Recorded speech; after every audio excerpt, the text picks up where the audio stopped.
అన్నా లెజినోవా.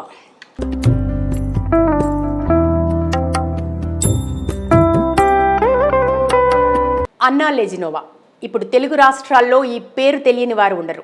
పవన్ కళ్యాణ్ భార్యగా, మెగా కుటుంబ సభ్యురాలిగా, సనాతన ధర్మాన్ని నిత్యం అనుసరించే విదేశీయురాలుగా ఎప్పుడూ వార్తల్లో నిలిచే ఈమె అసలు పవన్ కళ్యాణ్కి ఎలా పరిచయం అయిందో తెలుసా?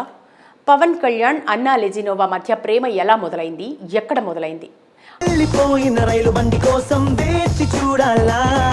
అనతి కాలంలోనే భారత సాంప్రదాయాలు, సంస్కృతులను తనలో భాగం చేసుకుని పుట్టుకతో క్రిస్టియన్ అయినా కూడా హిందూ ధర్మం పట్ల తనకున్న గౌరవాన్ని అనేక సందర్భాల్లో బహిర్గతం చేశారు.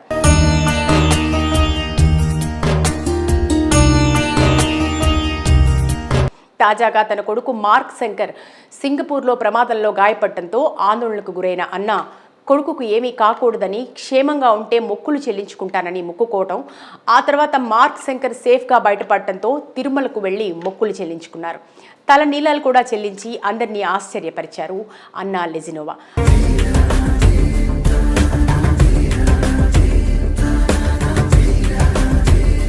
అందుకే ఇప్పుడు అందరూ అన్నా లెజినోవా గురించి మాట్లాడుకుంటున్నారు. అసలు ఎవరీమె? అన్నా లెజినోవా రష్యాలో జన్మించారు. అయితే అన్నాకు కళలపై తీవ్రమైన ఆసక్తి ఉండటం, ఇది చివరికి ఆమె తన అభిరుచులకు సరిపడే సినీ ఇండస్ట్రీ వృత్తిని కొనసాగించడానికి దారితీసింది.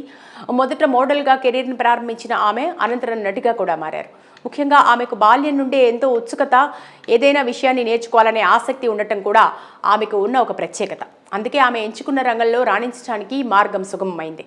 అయితే అన్నా లెజినోవా చిత్ర పరిశ్రమలోకి అడుగుపెట్టి రాణిస్తున్న సమయంలోనే పవన్ కళ్యాణ్ సినిమా తీన్మార్లో చేసే అవకాశం వచ్చింది. ఒక పాటలో పవన్ కళ్యాణ్తో పాటు నటించింది అన్నా. అయితే ఆ క్రమంలోనే పవన్ కళ్యాణ్కు, అన్నా లెజినోవాకు మధ్య పరిచయం ఏర్పడి అది కాస్త ఒకరి అభిప్రాయాలు మరొకరికి దగ్గరయ్యే స్థాయికి వెళ్ళాయి. అలా మొదలైన వీరి పరిచయం కాస్త ప్రేమగా మారి పెళ్లి వరకు దారితీసింది. పవన్ కళ్యాణ్, అన్నా లెజినోవా ఎలాంటి ఆడంబరం లేకుండా పబ్లిక్కి దూరంగా ఒక ప్రైవేట్ వేడుకలో పెళ్లి చేసుకున్నారు. 2013 సెప్టెంబర్ 30న హైదరాబాద్లోని ఎర్రగడ్డ సబ్ రిజిస్ట్రార్ కార్యాలయంలో ఎలాంటి ఆడంబరాలు లేకుండా అన్నాను పెళ్లాడాడు. వీరిద్దరిది మతాంతర వివాహం. పవన్ కళ్యాణ్ హిందూ కాగా, అన్నా Lezhneva Christian. Special marriage act కింద వారి వివాహం జరిగింది. అప్పటి నుంచి అన్నా లెజినోవా రష్యా సాంప్రదాయాన్ని పూర్తిగా వీడి భారతీయ మహిళగా మారిపోయింది. కాటన్ వస్త్రాలను ధరిస్తూ సాదాసీదా జీవితాన్ని గడుపుతూ అందరినీ ఆశ్చర్యపరిచింది. పెళ్లైన కొత్తలో ఆమె తన భర్తతో కలిసి డిన్నర్కి కానీ, ఇతరత్ర వెకేషన్స్ కానీ వెళ్లేది. కానీ ఎప్పుడు కూడా పబ్లిక్గా ఏ ఈవెంట్కు వెళ్లిన సందర్భాలు లేవు. అన్నా లెజినోవా ఎక్కువగా బాహ్య ప్రపంచంతో ఇంటరాక్ట్ అవ్వరు. సోషల్ మీడియాలో ఆమె ఎక్కడా ఫోటోలు అప్లోడ్ చేసిన దాఖలాలు లేవు.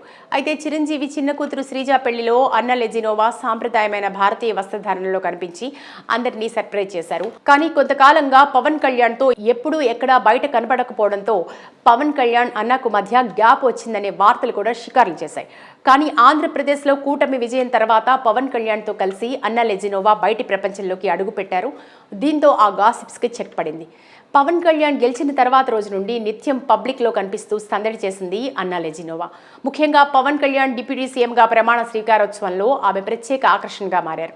ఆంధ్రప్రదేశ్ కొత్త ప్రభుత్వ ప్రమాణ స్వీకారోత్సవానికి అన్నా లెజినోవా కూడా అక్కడే ఉండి నిరంతరం తన ఫోన్లో ఫోటోలు దిగింది. తన భర్త ప్రమాణ స్వీకారం చేస్తుండగా వీడియో తీసుకుంది. అచ్చం తెలుగు ఆడపడుచుల సాంప్రదాయ కట్టుబొట్టుతో పవన్ మెచ్చిన అర్ధాంగిగా ఆమె నడవడిక ఇప్పుడు పవన్ అభిమానులను సైతం ఆనందపరుస్తుంది.